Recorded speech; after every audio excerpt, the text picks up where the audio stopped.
This might be the best guitar I've ever built. Not just because of how it turned out, but because it reflects nearly 10 years of slow, steady progress. Every detail here was shaped by lessons learned the hard way, through mistakes, patience, and refining my processes over and over again. In this video, I'm going to show you exactly how I built it.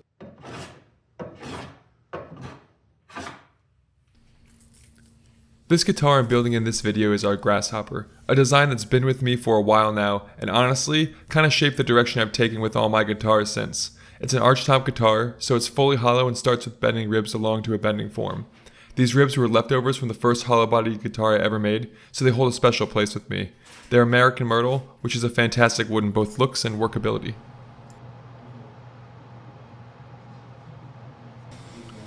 The ribs in this Archtop guitar are only about 8/10 of an inch thick, so they need a little bit of help to support all the forces that are generated from a functioning guitar. So I add support blocks at the neck joint, the lower horn, the output jack, and the butt end of the body.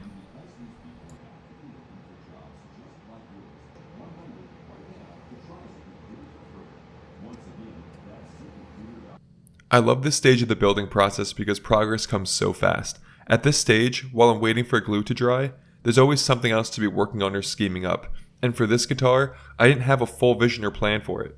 I knew what woods I was using, but every other design element came to me at some point during the process. I wouldn't necessarily recommend doing a guitar this way to someone else, but when I'm making a guitar that hasn't been sold yet, I often like to go about it this way and use instincts rather than plans. It keeps the build process exciting. I build a lot of guitars, and for me, keeping it fresh and exciting can sometimes become very difficult. But luckily, this guitar kept my brain working the entire time and gave me a chance to really flex my artistic side as well. We're getting our first look at the top of this guitar here. I bought a billet of this flame maple, resawed it, and book matched it. It's really a treat to get to work with woods this nice. This maple is going to look incredible under a finish, and I'm already getting some ideas as to the color I'd like to dye it.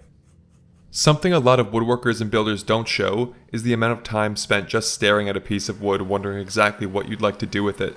Myself in particular, I spend a lot of time sketching and doodling on a piece of wood to figure out what shapes and contours I'd like to see in the finished product. Almost all of them get erased because they're garbage, but every now and again, I manage to sketch out something I'm excited about. You're working with a lot of constraints when putting contours into a guitar. I've got 2 pickups to put in this guitar.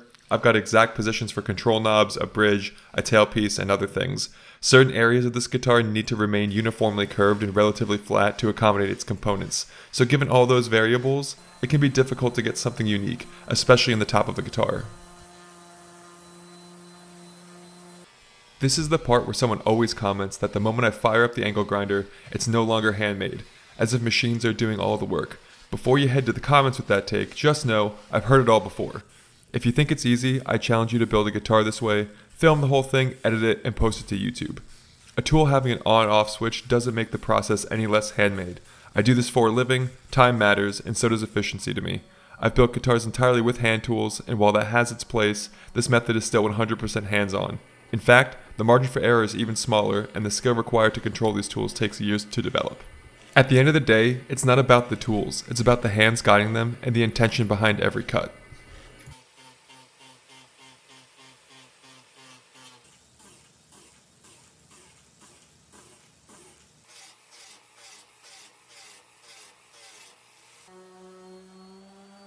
I've got a few ideas brewing on this body, so when it came time to cut the F-holes, I didn't want something overly complicated that would steal the show.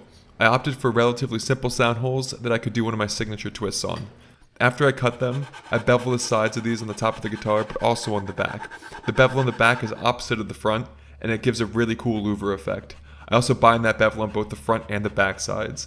It's something pretty subtle, but all these little details wind up making the finished product what it is.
When I design a guitar, I'm thinking long term, like lifetime long term.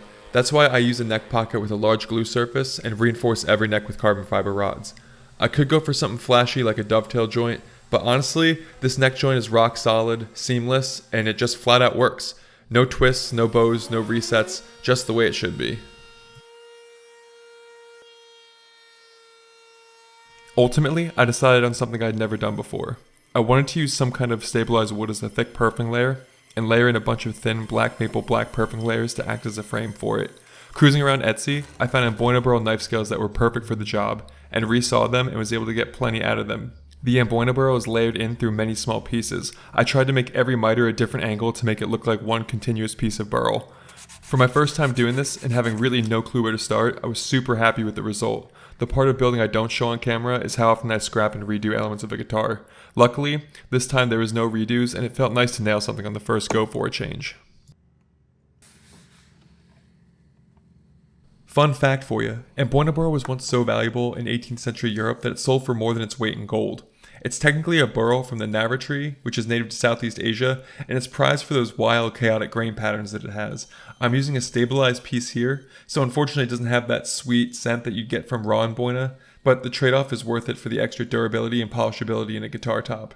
Stabilization is just a process where the wood is infused with resin under vacuum pressure, which makes it more stable, less prone to cracking, and a lot easier to finish.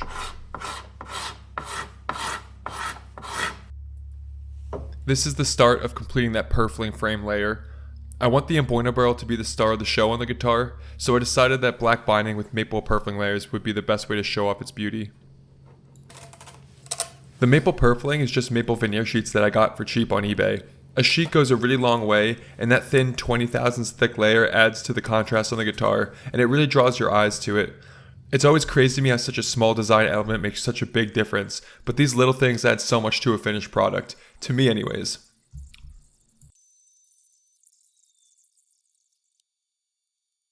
You'll notice me switching up a lot between the binding glue and the super glue.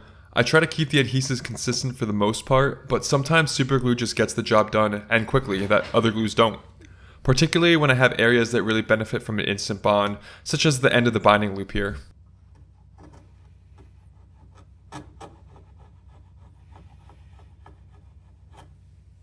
Whenever I can, I use Stewmac Tools in my builds. They're top tier, they're super precise, they're durable, and they're backed by a lifetime guarantee, which honestly says a lot. I've got links to all the tools I use in the description below, and tools like this scraper are tools that I could not live without. If you click through and make a purchase, Stewmac kicks a little back to me at no extra cost to you. It's one of the best ways to support the channel and helps me keep building, filming, and sharing this process with you. So thanks for considering that.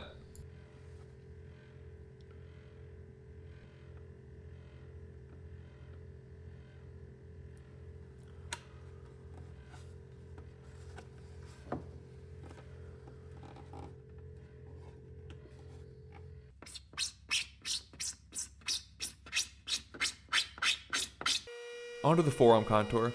I started off with the chain for a bit and then finish off the blend with the file.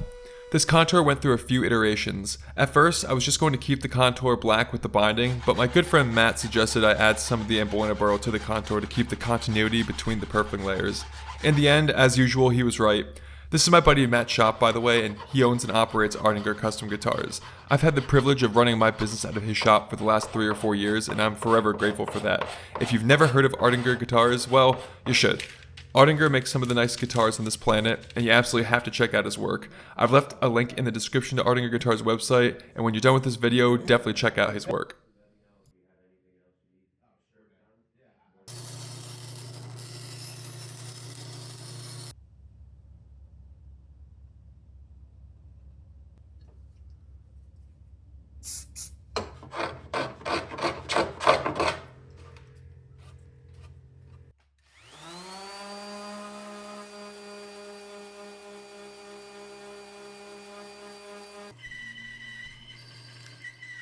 The back matches the ribs of the guitar, and it's out of that same myrtle board. This has been sitting around for 4 or 5 years waiting for the right guitar. I mentioned earlier that I made my first hollow body out of this board as well, which adds to its significance for me.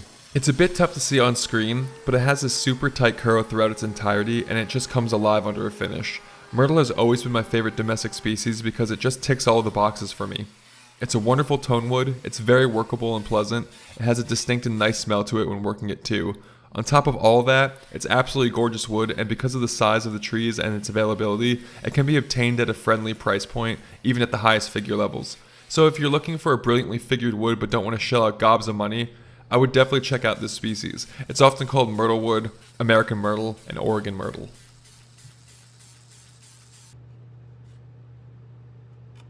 I take a lot of pride in the back of my guitars. The back should have its own personality just like the front, and when somebody picks up one of my guitars, I want them to be just as impressed with the back as the front. I always try to incorporate some kind of carve or design element into the back that complements the front, and I often carve a set of wings and tailor each set of wings uniquely to the guitar's shape to follow the lines along the body. This left me with a slightly new design on this guitar.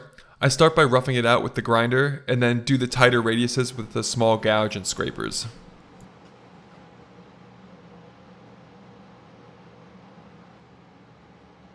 Attaching the back is always one of the most exciting parts for me.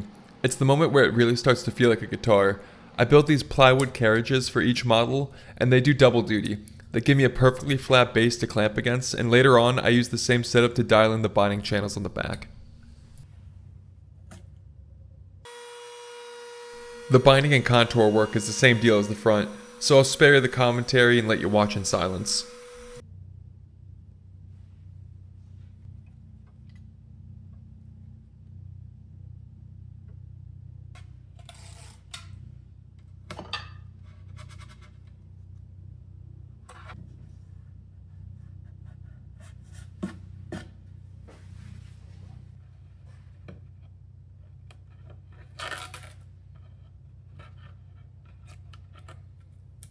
Some of you may have noticed that oversized heel block support from earlier. Well, that's for this reason. I'm drilling a 1/2-inch hole to mount the tailpiece stud, and that block needs to handle a ton of directional pull from the strings, so that support block had to be a bit beefier than your typical Archtop. But this guitar's offset makes bracket-mounted tailpieces a headache. Those brackets tend to twist under tension, and suddenly your string alignment's off right when you thought the build was done. I figured this out on my first Archtop, and now I do it on almost every guitar. It's solid, and it opens the door for hidden hardware, magnets, and a little extra creativity in the joinery. I try to work a phoenix into every Grasshopper Archtop that I build. It's become kind of a quiet tradition at this point. The first one I made got a really positive response, and that meant a lot to me. I've been doing this for a long time by then, and it just felt really good to see other people were connecting with the work the same way that I do. So now, I keep the phoenix as a little reminder of that, a quiet nod to how far things have come. On this one, I inlaid it behind the tailpiece. It also happens to hide the seam between the ribs.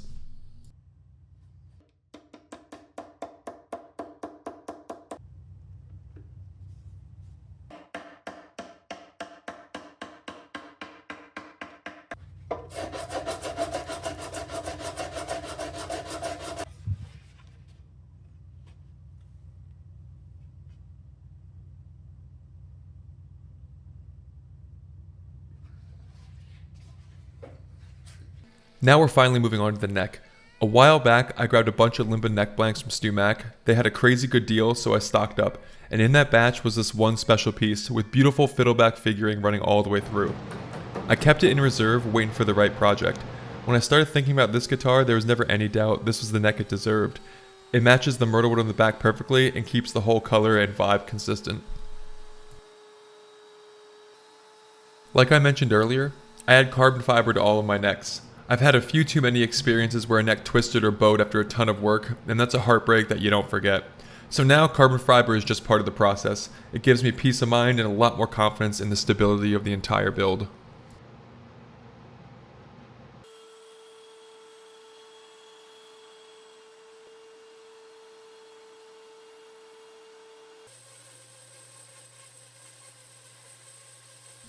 This definitely isn't as efficient as the face sander, but it's just too satisfying. I have to break out the number 5 plane every now and then. It's basically therapy. That's my excuse anyway. Where the number 5 plane is therapy, this definitely isn't, but the safety planer does a great job handling the weird spots, like surfacing the back of a headstock or bringing the neck down to thickness without chewing up the heel.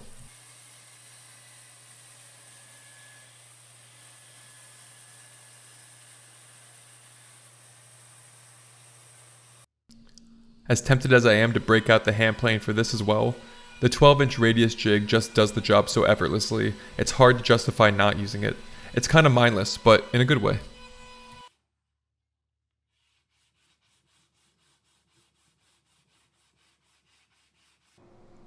Fret slots are one of the few things I don't mess around with when it comes to measuring and marking. I lay them out with a laser and finish them by hand with a fret saw. It gives me the consistency I need from board to board, which is crucial when you're building professionally. The laser's become one of my most versatile tools. I use it for a ton of stuff. Templates, inlays, design work, and once you get to know its quirks, the precision is hard to beat.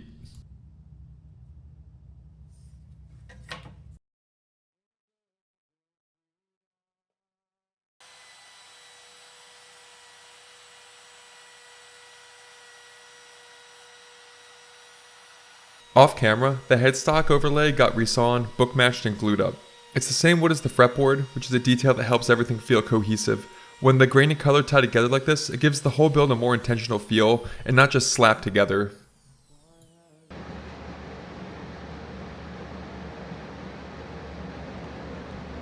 The easy move would have been to wrap the emboiner burr all the way up the neck and around the headstock, same as the body. But for some reason, it just didn't sit right. It felt too expected, it felt too easy. I couldn't quite put my finger on it, but I knew the guitar needs something to break it up, something that still flowed with the rest of the design without feeling like a copy-paste. So I went back to the drawing board and came up with something new. I'll hold off on giving you my thoughts just yet. I'd rather you see it finished and decide for yourself. Let me know what you think when we get there, though.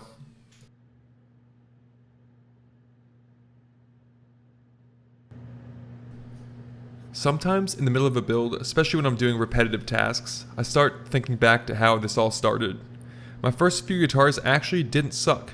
They were nowhere near perfect, they had tons of mistakes and flaws, but they played, technically. But there were gaps in the joints big enough to park a truck in, the finishes had peels and fisheyes all over them, but I loved every second of it. Every mistake meant something was learned the hard way, and I think that's the best way. You remember it longer when it costs you time. Unfortunately, I need to make the same mistake 4 or 5 times to really get the point across, which can be frustrating. But eventually I learn. It took years of doing things the wrong way before I even knew what right felt like. And even now, every build teaches me something new. Every time I think I've got it figured out, some new wood movement or weird glue up reminds me that there's always more to learn. That's probably why I keep coming back to this shop. Not just to build something beautiful, but to keep chasing that next level. I think that's something that all of you watching understand, is that it's not about perfection, but it's always about progress. It's humbling, it keeps the process honest, and maybe that's why I obsess over the little details that nobody would even notice or care about. It's not about building a perfect guitar, it's about trying to build a perfect guitar. And that mindset will benefit every future guitaring project, I think. It's also really cliche, but it holds true. Every build leaves a mark on me just as much as I tried to leave on it. Whether it's a tiny detail that I'll use again someday, or a hard lesson that I'll definitely remember next time, they all build on each other. Right here, I decided to break up the purfling at the 12th fret, the octave. For anyone watching who doesn't play guitar, the 12th fret is basically the halfway point of the playable string length. It's where the note repeats 1 octave higher. So to mark that moment, I mirrored the emboiner burl to the other side of the board. I think this is a good moment to give you a little break from my voice and kick back, take it in, and enjoy the rest of the neck build.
I went back and forth on whether to continue the purfling all the way around the fingerboard and headstock, but honestly, that felt a little too expected for this build.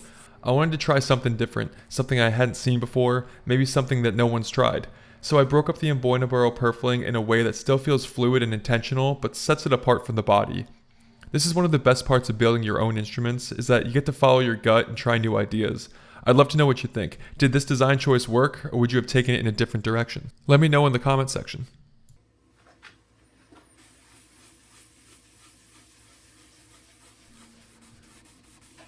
This is my favorite part of building guitars, wiping on color, watching the wood really come alive. But getting here took time. I used to rush it, just stain and go. Now it's slower, more thoughtful, and more deliberate. I build it up in thin, transparent layers, sanding back in between, and letting the figure guide me. A lot of builders use black to pop the grain, and that's fine, but I want something that feels like it belongs in this guitar. On this one, I saw the color clearly the moment I set that emboinable purfling. It had to be green, but not just any green. And it took a bunch of trial and error, greens, browns, and a hint of amber too, and I ended up with something new, and I call it Enchanted Moss Green. Let me know in the comments if it hits the same way for you as it does for me. Try not to judge the playing too harshly. It's raw, it's honest, but it felt right to just sit down and play. Here's the first sound snippet of what this guitar sounds like.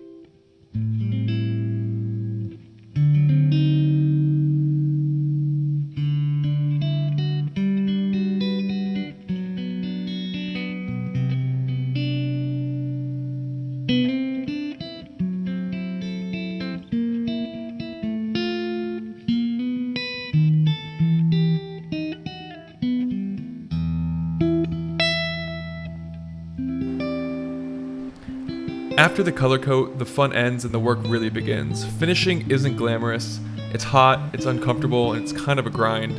Wearing a respirator in a Tyvek suit and prepping every surface for the flattest possible finish is time consuming and really tedious. It's not the part that I look forward to, but it is where a good guitar becomes a great one. For every minute I spend building, I probably spend just as much time in the finish room, scraping stain off of binding, airbrushing in subtle depth, and sanding endlessly for that mirror shine. Most of it doesn't make for a good video if I'm being honest. It's too slow, it's too tedious, but it matters, and I think showing at least a little bit of it helps people understand just how much time and care goes into a process like this.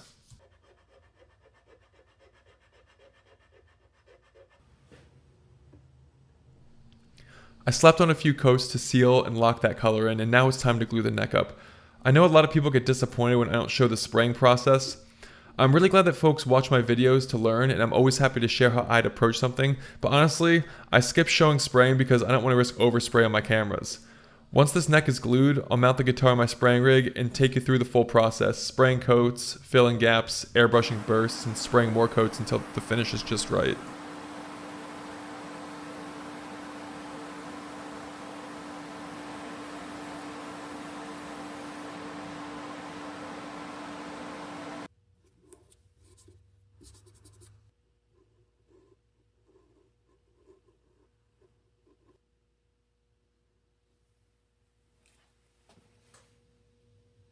I couldn't resist highlighting the little phoenix with a burst. Little touches like this just make the guitar feel alive to me.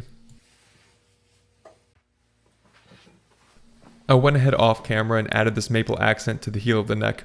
It's like a small little window to the other side of the guitar, a detail that helps tie the whole design together.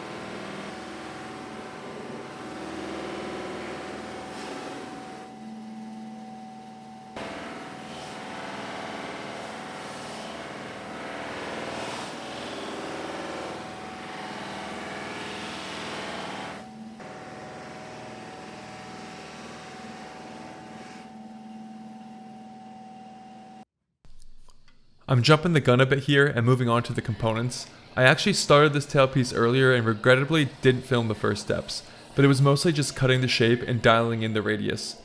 I've always loved guitars with tailpieces, and it's one of those areas where you can inject a ton of personality. As long as it holds string tension, the possibilities are wide open. You can really play with materials and shapes. For this one, I wanted something that felt like it belonged to the offset shape of the body, something that almost looked like it was melting into place.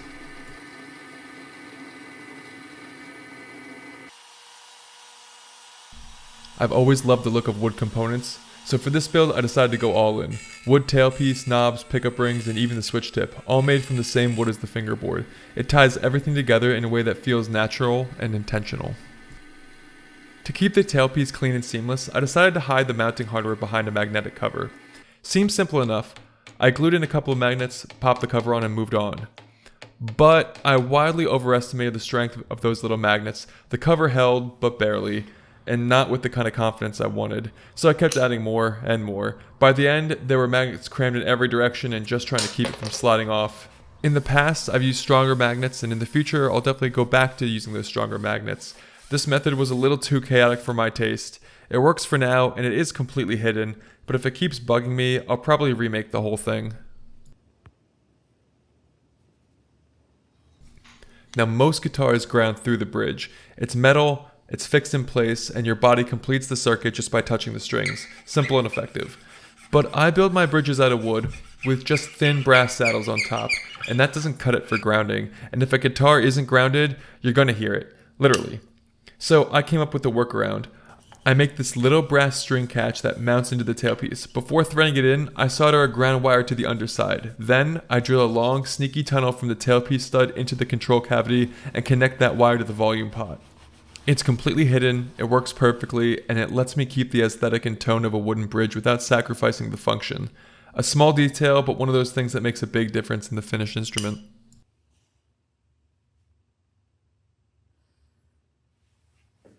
Quite frankly, I'm tired of hearing my own voice, so from here, I'll let the process play out so you can enjoy the final touches in peace. If you've got any questions about what I'm doing or how I do it, drop them in the comments below. I try to respond quickly, and I'm always happy to help out wherever I can, whether you're stuck in your own build or just curious about the process. And hey, even if you just want to say hi or share your thoughts on the build, I'd love to hear from you down there as well.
All said and done, this was the most rewarding guitar I've ever built, for so many reasons.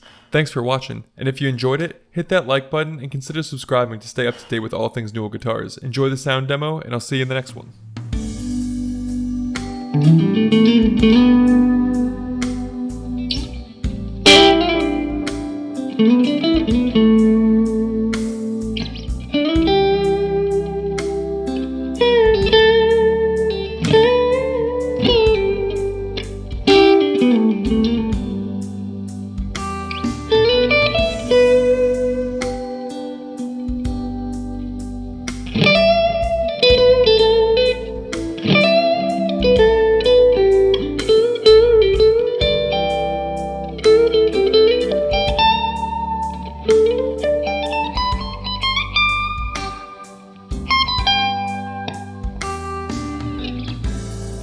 Yeah.